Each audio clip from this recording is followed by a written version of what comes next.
¿Tú qué edad tienes? Pues tengo 45, no me quito edad ni como las flores ni nada, tengo 45 y muy bien ¿Y reservado. me podrías decir, por favor, cuántos días ha trabajado? Es que las lóminas las quemé, de esas que me dieron cuando trabajé, ¿Pero cuántos días en total, más o menos? más o menos. ¿De 45 años has podido trabajar un año? 7 años.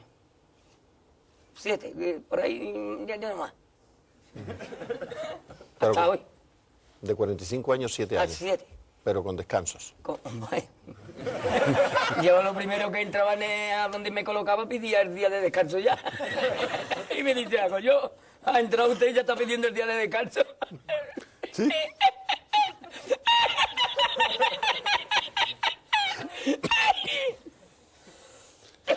¿Y cuál es el trabajo más duro que has hecho? Más duro, en la playa. Trabajar en la playa. Que desde Levanta. por la mañana hasta por la noche. Recogías arena. Arena no, fregaba más que un loco.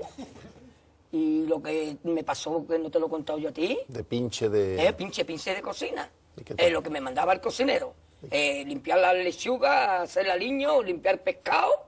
Y lo que me pasó con el cocinero que me echaron. ¿Qué te pasó? Que no te lo conté yo a ti. No me acuerdo.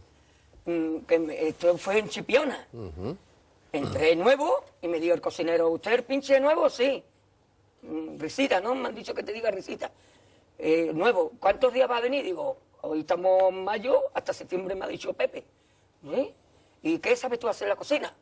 Limpiaba el pescado, fregar, hacer el arroz, o tú vas a estar aquí de pinche.